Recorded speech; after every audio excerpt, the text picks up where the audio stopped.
የተናገርክ በፌስቡክ ማንን ትግሬ እንትናት ብለህ ሚስቱ ናት ውሽም በእውነት እያልኩ ሰው አልሰማ ብሎ ነበር። ያ ደንቆሮ ህዝብ በሆነ ነገር ሲያዝ ግን አልጋ ቁጥር ስናገር ሰምታ 208 ነው 206 ሰምቻለሁ። ታዲያ የሆነ ቀን ጊዜ ግን እሷ ሲያዝባት ግን ደንግጣ ባለቤት ምናምን አለች። ታስታውስ ነው አልሰደበኝም ሰው እንዳሁን የዛኔ ነግረውሃል እኮ አላለኝም። እኛ ለሷ ድጎማ እንትን ሲመጣ እኮ አረብ ሀገር ተቀምጣኛ ምርጥ ታጋይ ይመስላል። ስንት ነገር አድርገናል፣ መዋጮ አድርገናል እኮ። ከዚያ በኋላ ልክ አንተ ስትመታት ሰው ጮህብህ፣ ግን በራሷ ጊዜ ግን ተናገረች እሷ። አለቀ። ቀጥል። ስለዚህ ልጅቷ ደውላ አስታርቂኝ አስተዊ ነው የሚላት። ምንድነው የሚል እኔ ቤተሰብ የኔን ፎቶ አውጥቶታል። ትክክለኛው የኔ ፎቶ ነው። አንቺም አይተሽኛል። ያ ፎቶ የኔ ነው። አሁን ቤተሰብ በጣም እየተጨነቀ ይህን ሰው እያስቁሚልን አላት ይላታል። እንዴት አድርጌ ነው የማስቆመው? አንቺን ይቀርብሻል ብለሽኛል። እኔ መች ነገርኩ ይባባላሉ። ሲያሳምናት ነው ሰው ነግሮኝ ነው ስትለው አይ እኔ አላውቀውም ያው ያገር ሰው ነን ልሞክር ካልክ እንግዲህ የራሱ ሀገር ሰው ናት። ልሞክር ካልክ በጣም ጥሩ ሞክርልሃለሁ፣ ግን ሳገኝ ነው እኔ ስልኩን ልስጥሽ፣ እኔ እንዲህ አይነት ነገር ላስብበት ሲባባሉ ቆዩና ሚውት አድርጋ ዝም ብላ አዳምጥ እንግዲህ አለች። አስጀመረች። አውቃ ምን ነበር ምን አለ ዳኘ ነው የጠራኝ አለ። ተመልከቱ፣ ዳኘ ጠራኝ። ያን ሂጄ ቀረስኩ። ለምን ቀረስክ አለችው። በቃ ለሆነ ጊዜ እንደሚጠቅም አውቅ ነበር። እንዴ ተጣልታችሁ ነበር ትለው። አልተጣላንም። እናንተ እንዴት አይነት ሽሩር ሰውን እንዴት አንተ ሆቴል ስትለው ጸብ ሊጀመር ሆነ። እኔ አስታርቂኝ አልኩሽ፣ አሁን እኔ ከጉዳ ውጪ ነው የምልሽ፣ ሰዎችንም አፈላልገሽ ቢሆን ምናምን ቀጠለና ተናገረ። ከዚያ ምን አለ አሜሪካን ሀገር ከሞጣ ውጪ 2 ሰዎች የምናጠፋቸው በሚሊዮን ዶላር የመደብንላቸው ሰዎች አሉ ብሏል። እኛም መረጃው ደርሶን ነበር።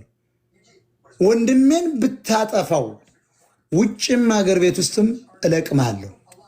ዳኘም ስማ አንተ ሞጣ ቀጥል። እነ ጆከር እና አቡፋኖ በዚህ ልክ የጮሁብህ እነ ዘመነ ካሴን ትግሉን የሚፈልጉበት ቦታ አድርሰው በስኳድ መቺ ቡድን እንዳይመቱ ስላተረፍካቸው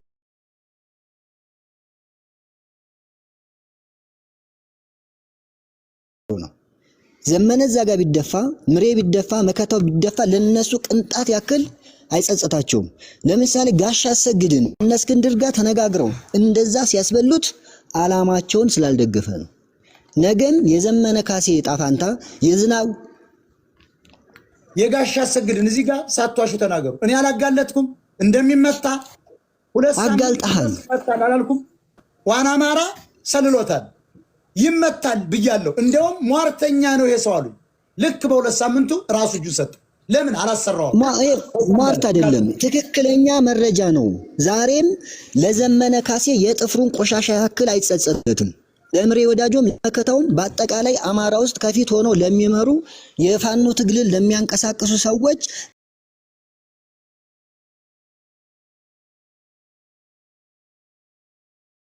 እነሱ ለጎላቸውና ለግባቸው መረማመጃና ሆዳቸውን መሙሊያ ነው የሚያደርጉት። እየተደረገ ያለ ነው። እኛ ዛሬ ጆከር በቪዲዮ ራሱን አጋለጠ አላጋለጠ አይዶን ኬር፣ ስራው ተጋልጦበታል፣ ስራው ተመቶበታል። ይልቁኑ መደረግ ያለበት በአረብ ሀገር ያላችሁ እህትና ወንድሞች ቪዲዮ የተያዘባችሁ ቪዲዮ ተያይዞባችሁም እስካሁን ድረስ እየከፈላችሁ ያሉ ሰዎች በቃ አማራ እኮ አንገቱ እየተቆረጠ ነው፣ እግሩ በማጭድ እየተከረከመ እየቆሰለ ነው፣ እየተገደለ ነው። እነኚህ ሰዎች ይሄን በኋላ ሲነቃባቸው እናንተን ከማጥፋት ወደ ኋላ ስለማይሉ አጋልጡ። ከዚህ በላይ ምን ይደርስባችኋል? እህት ወንድሞቻችን እኮ ዛሬ እየተገደሉ እየታረዱ መከራና ስቃይ እያየባችሁ። ስለዚህ አሁን እንደተጀመረው የሱን ስራ ቪዲዮም ያላችሁ በማጋለጥ እስትንፋስ እንዲያጥራቸው ማድረግ ነው ያለብን። ሞጣ ዛሬ አንድ እና አቡ ቤት የሰማሁትን ልንገርህ። በ2010 እና በ2009 መጨረሻ አካባቢ ሞጣ አካባቢ አንድ ልጅ ሲናገር ነበር። ወደ 3000 እና 2000 የሚደርስ ፋኖ ከሞጣ ጋር እያደራጀን መጨረሻ ላይ እኔ መጥቶ አስወጣኝ ብሎ ሲናገር ነበር። ስለ ወንድም አካባቢ የሚንቀሳቀስ ሰው ነው ስሙ በእንትን ስሙ አላቀውም። እንደዚህ እያደረጉ ሲነቃነቁ ነበር። አንተን ከጨዋታ ውጪ ለማድረግ ያልሄዱበት ርቀት የለም።